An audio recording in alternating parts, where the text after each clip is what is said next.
भारतवर्ष में एक प्रतापी और दानी राजा राज्य करता था। वह नित्य गरीबों और ब्राह्मणों की सहायता करता था। ये बात उसकी रानी को अच्छी नहीं लगती थी। वह न ही गरीबों को दान देती, न ही भगवान का पूजन करती थी और राजा को भी दान देने से मना किया करती थी। एक दिन राजा शिकार खेलने वन को गए हुए थे, तो रानी महल में अकेली थी। उसी समय बृहस्पतिदेव साधु वेश में राजा के महल में भिक्षा के लिए गए और भिक्षा मांगी। रानी ने भिक्षा देने से इनकार किया और कहा, हे साधु महाराज, मैं तो दान पुण्य से तंग आ गई हूँ। मेरा पति सारा धन लुटाते रहते हैं। मेरी इच्छा है कि हमारा धन नष्ट हो जाए, फिर न रहेगा बांस न बजेगी बांसुरी। साधु ने कहा, देवी तुम तो बड़ी विचित्र हो। धन संतान तो सभी चाहते हैं, पुत्र और लक्ष्मी तो पापी के घर भी होने चाहिए। यदि तुम्हारे पास अधिक धन है तो भूखों को भोजन दो, प्यासों के लिए प्याऊ बनवाओ, मुसाफिरों के लिए धर्मशालाएं खुलवाओ। जो निर्धन अपनी कुंवारी कन्याओं का विवाह नहीं कर सकते उनका विवाह करा दो। ऐसे और कई काम हैं जिनके करने से तुम्हारा यश लोक परलोक में फैलेगा। परंतु रानी पर उपदेश का कोई प्रभाव न पड़ा। वह बोली, महाराज आप मुझे कुछ न समझाएं। मैं ऐसा धन नहीं चाहती जो हर जगह बांटती फिरूं। साधु ने उत्तर दिया, यदि तुम्हारी ऐसी इच्छा है तो तथास्तु। तुम ऐसा करना कि बृहस्पतिवार को घर लिपकर पीली ती से अपना सिर धोकर स्नान करना, ती चढ़ाकर कपड़े धोना। ऐसा करने से आपका सारा धन नष्ट हो जाएगा। इतना कहकर वह साधु महाराज वहां से आलोप हो गए। साधु के अनुसार कही बातों को पूरा करते हुए रानी को केवल 3 बृहस्पतिवार ही बीते थे कि उसकी समस्त धन संपत्ति नष्ट हो गई। भोजन के लिए राजा का परिवार तरसने लगा। तब एक दिन राजा ने रानी से बोला कि हे रानी, तुम यहीं रहो, मैं दूसरे देश को जाता हूँ, क्योंकि यहाँ पर सभी लोग मुझे जानते हैं, इसलिए मैं कोई छोटा कार्य नहीं कर सकता। ऐसा कहकर राजा परदेश चला गया। वहाँ वह जंगल से लकड़ी काटकर लाता और शहर में बेचता। इस तरह वह अपना जीवन व्यतीत करने लगा। इधर राजा के परदेश जाते ही रानी और दासी दुखी रहने लगी। एक बार जब रानी और दासी को 7 दिन तक बिना भोजन के रहना पड़ा, तो रानी ने अपनी दासी से कहा, हे दासी, पास ही के नगर में मेरी बहन रहती है, वह बड़ी धनवान है, तू उसके पास जा और कुछ ले आ, ताकि थोड़ी बहुत गुजर बसर हो जाए। दासी रानी की बहन के पास गई। उस दिन गुरुवार था और रानी की बहन उस समय बृहस्पतिवार व्रत की कथा सुन रही थी। दासी ने रानी की बहन को अपनी रानी का संदेश दिया, लेकिन रानी की बड़ी बहन ने कोई उत्तर नहीं दिया। जब दासी को रानी की बहन से कोई उत्तर नहीं मिला तो वह बहुत दुखी हुई और उसे क्रोध भी आया। दासी ने वापस आकर रानी को सारी बात बता दी। सुनकर रानी ने अपने भाग्य को कोसा। उधर रानी की बहन ने सोचा कि मेरी बहन की दासी आई थी, परंतु मैं उससे नहीं बोली, इससे वो बहुत दुखी हुई होगी। कथा सुनकर और पूजन समाप्त करके वह अपनी बहन के घर आई और कहने लगी, हे बहन, मैं बृहस्पतिवार का व्रत कर रही थी। तुम्हारी दासी मेरे घर आई थी, परंतु जब तक कथा होती है तब तक न तो उठते हैं और न ही बोलते हैं, इसलिए मैं नहीं बोली। कहो दासी क्यों गई थी? रानी बोली, बहन तुमसे क्या छिपाऊं, हमारे घर में खाने तक को अनाज नहीं था। ऐसा कहते कहते रानी की आंखें भर आई। उसने दासी समेत पिछले 7 दिनों से भूखे रहने तक की बात अपनी बहन को विस्तार पूर्वक सुना दी। रानी की बहन बोली, देखो बहन, भगवान बृहस्पतिदेव सबकी मनोकामना को पूर्ण करते हैं। देखो, शायद तुम्हारे घर में अनाज रखा हो। पहले तो रानी को विश्वास नहीं हुआ, पर बहन के आग्रह करने पर उसने अपनी दासी को अंदर भेजा तो उसे सचमुच अनाज से भरा एक घड़ा मिल गया। ये देखकर दासी को बड़ी हैरानी हुई। दासी रानी से कहने लगी, हे रानी, जब हमको भोजन नहीं मिलता तो हम व्रत ही तो करते हैं, इसलिए क्यों न इनसे व्रत और कथा की विधि पूछ ली जाए, ताकि हम भी व्रत कर सकें। तब रानी ने अपनी बहन से बृहस्पतिवार व्रत के बारे में पूछा। उसकी बहन ने बताया, बृहस्पतिवार के व्रत में चने की दाल और मुनक्का से विष्णु भगवान का केले की जड़ में पूजन करें तथा दीपक जलाएं, व्रत कथा सुने और पीला भोजन ही करें। इससे बृहस्पतिदेव प्रसन्न होते हैं। व्रत और पूजन विधि बताकर रानी की बहन अपने घर को लौट गई। 7 दिन के बाद जब गुरुवार आया तो रानी और दासी ने व्रत रखा। घुड़साल में जाकर चना और गुड़ लेकर आई, फिर उससे केले की जड़ तथा विष्णु भगवान का पूजन किया। अब पीला भोजन कहाँ से आए, इस बात को लेकर दोनों बहुत दुखी थे। चूंकि उन्होंने व्रत रखा था, इसलिए बृहस्पति देव उनसे प्रसन्न थे। इसलिए वे एक साधारण व्यक्ति का रूप धारण कर 2 थालों में सुंदर पीला भोजन दासी को दे गए। भोजन पाकर दासी प्रसन्न हुई और फिर रानी के साथ मिलकर भोजन ग्रहण किया। उसके बाद वे सभी गुरुवार को व्रत और पूजन करने लगी। बृहस्पति भगवान की कृपा से उनके पास फिर से धन संपत्ति आ गई, परंतु रानी फिर से पहले की तरह आलस्य करने लगी। तब दासी बोली, देखो रानी, तुम पहले भी इस प्रकार आलस्य करती थी, तुम्हें धन रखने में कष्ट होता था, इस कारण सभी धन नष्ट हो गया और अब जब भगवान बृहस्पति की कृपा से धन मिला है तो तुम्हें फिर से आलस्य होता है। रानी को समझाते हुए दासी कहती है कि बड़ी मुसीबतों के बाद हमने ये धन पाया है, इसलिए हमें दान पुण्य करना चाहिए, भूखे मनुष्यों को भोजन कराना चाहिए और धन को शुभ कार्यों में खर्च करना चाहिए, जिससे तुम्हारे कुल का यश बढ़ेगा, स्वर्ग की प्राप्ति होगी और पितृ प्रसन्न होंगे। दासी की बात मानकर रानी अपना धन शुभ कार्यों में खर्च करने लगी, जिससे पूरे नगर में उसका यश फैलने लगा। बृहस्पतिवार व्रत कथा के बाद श्रद्धा के साथ आरती की जानी चाहिए। इसके बाद प्रसाद बांटकर उसे ग्रहण करना चाहिए। एक दिन राजा दुखी होकर जंगल में एक पेड़ के नीचे आसन जमाकर बैठ गया। वह अपनी दशा को याद करके व्याकुल होने लगा। बृहस्पतिवार का दिन था। एकाएक उसने देखा कि निर्जन वन में एक साधु प्रकट हुए। वह साधु वेश में स्वयं बृहस्पति देवता थे। लकड़हारे के सामने आकर बोले, हे लकड़हारे, इस सुनसान जंगल में तू चिंता मग्न क्यों बैठा है? लकड़हारे ने दोनों हाथ जोड़कर प्रणाम किया और उत्तर दिया, महात्मा जी, आप सब कुछ जानते हैं, मैं क्या कहूँ? ये कहकर रोने लगा और साधु को अपनी आत्मकथा सुनाई। महात्मा जी ने कहा, तुम्हारी स्त्री ने बृहस्पति के दिन बृहस्पति भगवान का निरादर किया है, जिसके कारण रुष्ट होकर उन्होंने तुम्हारी ये दशा कर दी। अब तुम चिंता को दूर करके मेरे कहने पर चलो तो तुम्हारे सब कष्ट दूर हो जाएंगे और भगवान पहले से भी अधिक संपत्ति देंगे। तुम बृहस्पति के दिन कथा किया करो। 2 पैसे के चने मुनक्का लाकर उसका प्रसाद बनाओ और शुद्ध जल से लोटे में शक्कर मिलाकर अमृत तैयार करो। कथा के पश्चात अपने सारे परिवार और सुनने वाले प्रेमियों में अमृत व प्रसाद बांटकर आप भी ग्रहण करो। ऐसा करने से भगवान तुम्हारी सब मनोकामनाएं पूरी करेंगे। साधु के ऐसे वचन सुनकर लकड़हारा बोला, हे प्रभु, मुझे लकड़ी बेचकर इतना पैसा नहीं मिलता जिससे भोजन के उपरांत कुछ बचा सकूं। मैंने रात्रि में अपनी स्त्री को व्याकुल देखा है। मेरे पास कुछ भी नहीं जिससे मैं उसकी खबर मंगा सकूं। साधु ने कहा, हे लकड़हारे, तुम किसी बात की चिंता मत करो। बृहस्पति के दिन तुम रोजाना की तरह लकड़ियां लेकर शहर को जाओ। तुमको रोज से दुगुना धन प्राप्त होगा, जिससे तुम भली भांति भोजन कर लोगे तथा बृहस्पति देव की पूजा का सामान भी आ जाएगा। इतना कहकर साधु अंतर्ध्यान हो गए। धीरे धीरे समय व्यतीत होने पर फिर वही बृहस्पतिवार का दिन आया। लकड़हारा जंगल से लकड़ी काटकर किसी शहर में बेचने गया। उसे उस दिन और दिन से अधिक पैसा मिला। राजा ने चना गुड़ आदि लाकर गुरुवार का व्रत किया। उस दिन से उसके सभी क्लेश दूर हुए, परंतु जब दोबारा गुरुवार का दिन आया तो बृहस्पतिवार का व्रत करना भूल गया। इस कारण बृहस्पति भगवान नाराज हो गए। उस दिन उस नगर के राजा ने विशाल यज्ञ का आयोजन किया तथा शहर में ये घोषणा करा दी कि कोई भी मनुष्य अपने घर में भोजन न बनावे, न आग जलावे, समस्त जनता मेरे यहाँ भोजन करने आवे। इस आज्ञा को जो न मानेगा उसे फांसी की सजा दी जाएगी। इस तरह की घोषणा संपूर्ण नगर में करवा दी गई। राजा की आज्ञानुसार शहर के सभी लोग भोजन करने गए, लेकिन लकड़हारा कुछ देर से पहुंचा, इसलिए राजा उसको अपने साथ घर ले गए और ले जाकर भोजन करा रहे थे तो रानी की दृष्टि उस खूंटी पर पड़ी जिस पर उसका हार लटका हुआ था। वह वहां पर दिखाई नहीं दिया। रानी ने निश्चय किया कि मेरा हार इस मनुष्य ने चुरा लिया है। उसी समय सिपाहियों को बुलाकर उसको कारागार में डलवा दिया।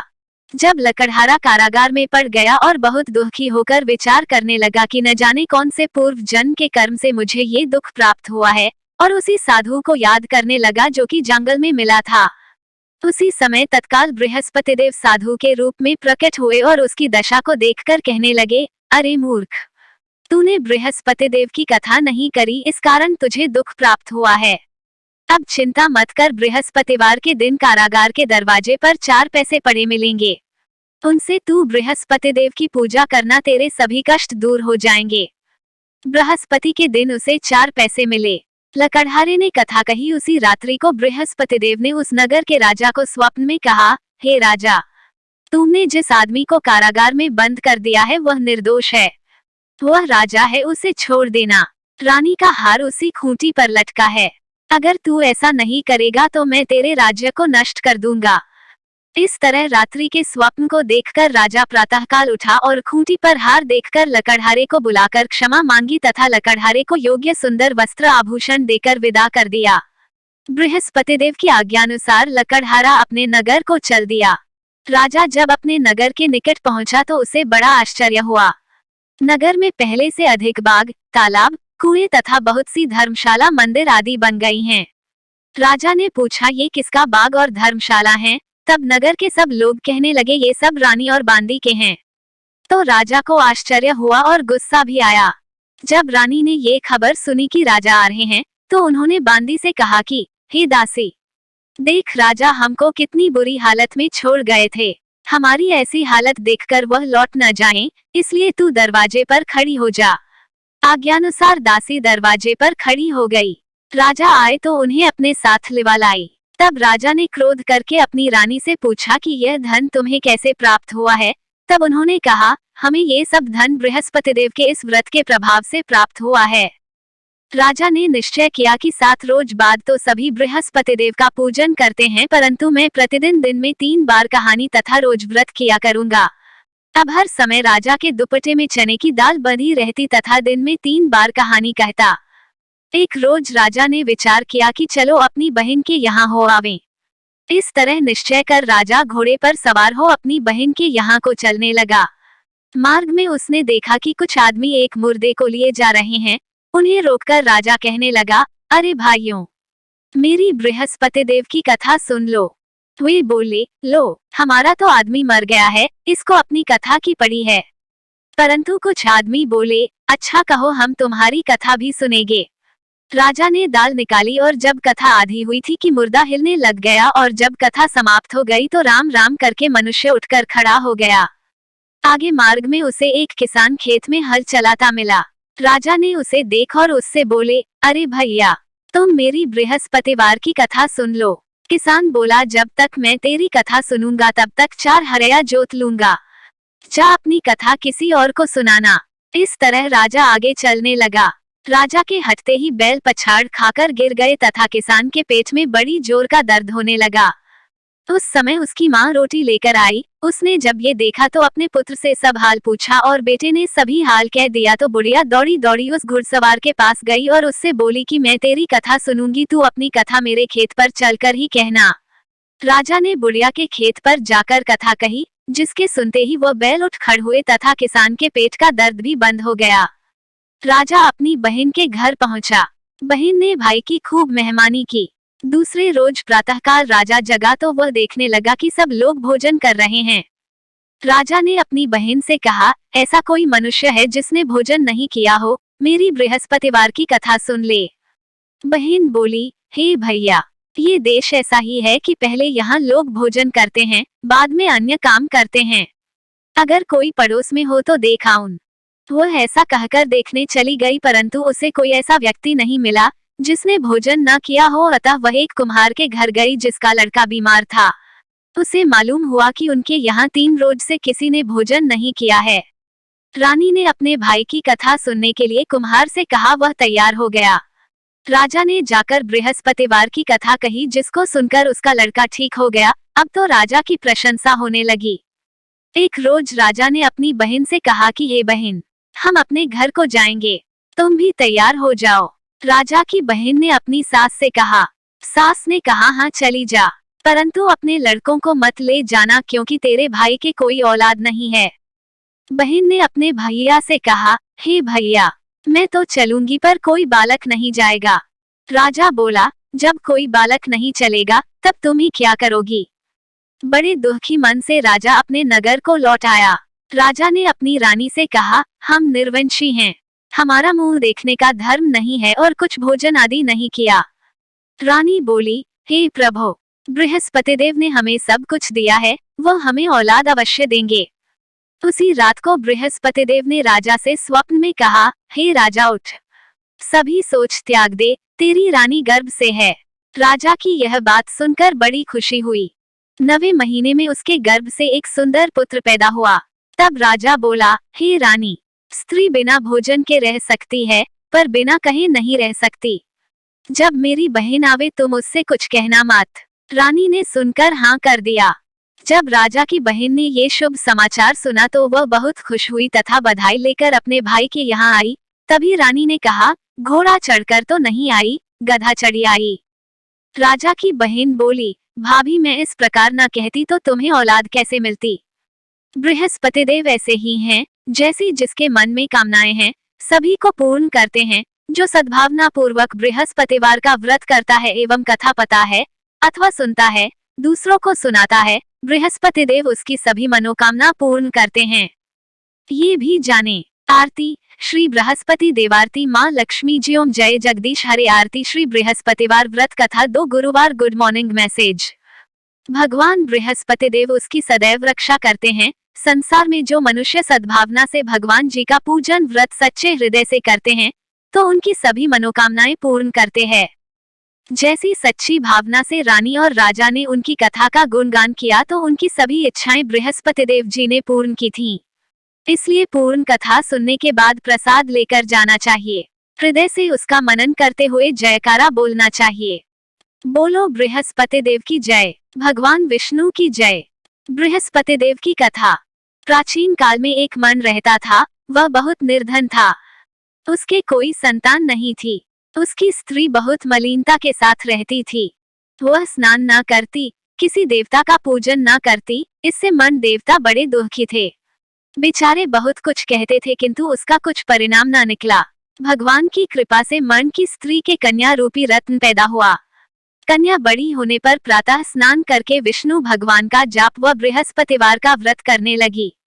अपने पूजन पाठ को समाप्त करके विद्यालय जाती तो अपनी ठी में जौ भर के ले जाती और पाठशाला के मार्ग में डालती जाती। तब ये जौ स्वर्ण के जो जाते लौटते समय उनको बीन कर घर ले आती थी। एक दिन वो बालिका सूप में उस सोने के जौ को फटक कर साफ कर रही थी कि उसके पिता ने देख लिया और कहा, हे बेटी, सोने के जौ के लिए सोने का सूप होना चाहिए। दूसरे दिन बृहस्पतिवार था। इस कन्या ने व्रत रखा और बृहस्पति देव से प्रार्थना करके कहा, मैंने आपकी पूजा सच्चे मन से की हो तो मेरे लिए सोने का सूप दे दो। बृहस्पति देव ने उसकी प्रार्थना स्वीकार कर ली। रोजाना की तरह वह कन्या जौ फैलाती हुई जाने लगी। जब लौटकर जौ बीन रही थी तो बृहस्पति देव की कृपा से सोने का सूप मिला। उसे वह घर ले आई और उसमें जौ साफ करने लगी, परंतु उसकी माँ का वही ढंग रहा। एक दिन की बात है कि वो कन्या सोने के सूप में जौ साफ कर रही थी। उस समय उस शहर का राजपुत्र वहां से होकर निकला। इस कन्या के रूप और कार्य को देखकर मोहित हो गया तथा अपने घर आकर भोजन तथा जल त्याग कर उदास होकर लेट गया।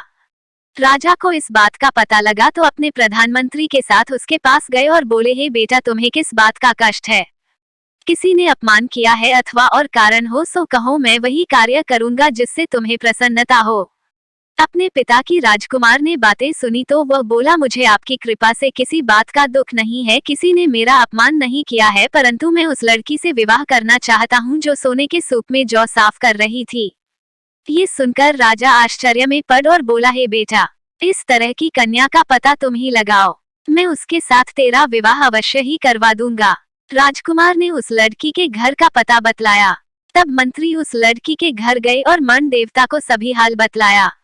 मन देवता राजकुमार के साथ अपनी कन्या का विवाह करने के लिए तैयार हो गए तथा विधि विधान के अनुसार मन की कन्या का विवाह राजकुमार के साथ हो गया। कन्या के घर से जाते ही पहले की भांति उस मन देवता के घर में गरीबी का निवास हो गया। अब भोजन के लिए भी अन्न बड़ी मुश्किल से मिलता था। एक दिन दुखी होकर मन देवता अपनी पुत्री के पास गए। बेटी ने पिता की दुखी अवस्था को देखा और अपनी माँ का हाल पूछा। तब मन ने सभी हाल कहा। कन्या ने बहुत सा धन देकर अपने पिता को विदा कर दिया। इस तरह मन का कुछ समय सुखपूर्वक व्यतीत हुआ। कुछ दिन बाद फिर वही हाल हो गया। मन फिर अपनी कन्या के यहाँ गया और सारा हाल कहा तो लड़की बोली, हे पिताजी, आप माताजी को यहाँ लिवा लाओ। मैं उसे विधि बता दूंगी जिससे गरीबी दूर हो जाए। वह मन देवता अपनी स्त्री को साथ लेकर पहुंचे तो अपनी माँ को समझाने लगी है, माँ तुम प्रातःकाल प्रथम स्नानादि करके विष्णु भगवान का पूजन करो तो सब दरिद्रता दूर हो जाएगी। परंतु उसकी मांग ने एक भी बात नहीं मानी और प्रातःकाल उठकर अपनी पुत्री के बच्चों की जूठन को खा लिया। इससे उसकी पुत्री को भी बहुत गुस्सा आया और एक रात को कोठरी से सभी सामान निकाल दिया और अपनी माँ को उसमें बंद कर दिया। प्रातःकाल उसे निकाला तथा स्नानादि करा के पाठ करवाया तो उसकी माँ की बुद्धि ठीक हो गई और फिर प्रत्येक बृहस्पतिवार को व्रत रखने लगी। इस व्रत के प्रभाव से उसके माँ बाप बहुत ही धनवान और पुत्रवान हो गए और बृहस्पति जी के प्रभाव से इस लोक के सुख भोगकर स्वर्ग को प्राप्त हुए।